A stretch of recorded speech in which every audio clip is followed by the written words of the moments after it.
stay with the 16 Days campaign and get some perspective now from Thandiwe McCloy. She's the communications manager at POWA. That, of course, is a women's rights advocacy group, people opposing women abuse. And Thandiwe, it's great to have you on the program. Thanks very much indeed for making time. I'm not quite sure... Sure. Thank you so much for having me. Lovely. I'm not quite sure what the conversation should be really around this time of the year, because I find that the conversation is always the same. In fact, the front page of The Star this morning reminding us again of the many victims of gender-based violence that we've lost in the past couple of months. Let me just begin by gauging your feelings, your sentiments as we begin the 16 days in 2021. Well, what we can definitely say is South Africa has extremely high rates of gender-based violence. A woman is murdered every 3 hours, and our femicide rate is 5 times the global average.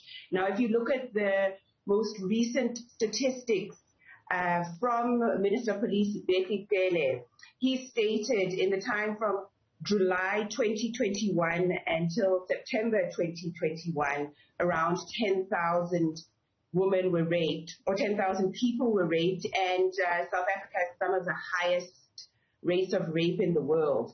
So if you look at GBV in the country, it is definitely very, very prevalent.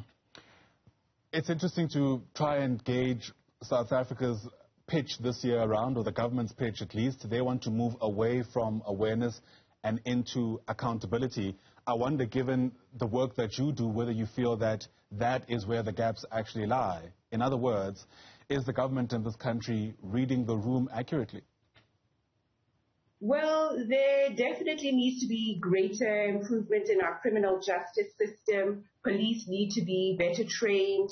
Many gender-based violence survivors say that they are not getting proper support from the police and various other actors in the criminal justice system. There's sort of no follow-up on cases. A perpetrator suddenly let out on bail without them knowing or being told. So we definitely need to improve our criminal justice system. I know it was stated that 27 sexual offences courts will be built in 2021, and yet not one has been built. And the government also needs to provide more skills development opportunities for gender-based violence survivors so that they can generate an income. Many women end up staying with abusive partners because they're financially dependent on them. So the government needs to do more to provide gender-based violence survivors with housing and skills development opportunities. Yeah. I mean, Thandiwe, do you get a sense that we're able to come a bit even closer to trying to quantify or understand the burden that is placed on women, even those perhaps who aren't necessarily, call it, overt victims of gender-based violence? I mean, in conversations I've been able to have with some women who are obviously impacted by the status quo in our country, you get recollections of how just on a daily basis existing in certain public spaces becomes virtually impossible because of the imminent threat that they feel could be carried out on their bodies. Yeah. So, yeah, we just need to be growing greater awareness. You know, we obviously live in a very patriarchal society. We need to change attitudes and beliefs that say it's okay to abuse women and that men have more power over women. So definitely, and also, like I was saying, we need to improve our criminal justice system. And one thing in terms of if we're going to see a change in gender-based violence, we definitely need to look at how we raise our children. We need to make sure that we raise children in non-violent households so that they don't go on to normalize abuse. Yeah. And also definitely this whole thing of the criminal justice system being improved. We're not going to see a dent in gender-based violence if perpetrators think, oh no, I can commit crimes, nothing is going to happen to me, I'm going to get away with it. Absolutely. In fact, we know from a lot of people who work in the space that a lot of the time for any criminal to commit a crime, one of the major things they consider is, will I actually be able to get away with this? And sadly in our country, the answer is often more than not, yes. You've touched on this in some respects, but I wonder whether you're also getting a sense that we're able to get to understanding the root of gender-based violence more accurately So much time is given having these discussions on platforms like this. But again, given the work that you do, are we getting to the root causes quickly enough, accurately enough? Well, what we definitely need to not normalize violence. So the gender-based violence in our country is a symptom of a generally violent society, about 58 murders a day. So in terms of root causes, we need to not normalize violence.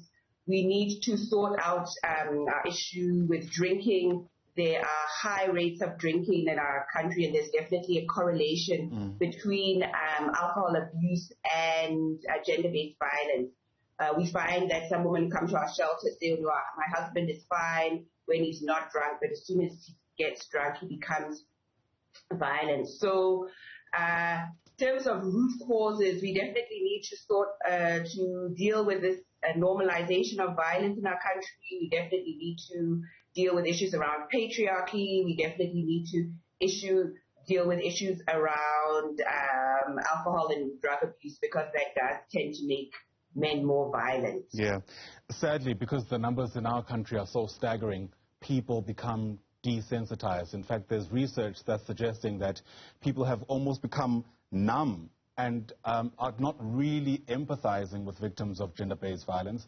How do we shift that narrative? How do we ensure that the kind of sting that these numbers should have doesn't wane in any way?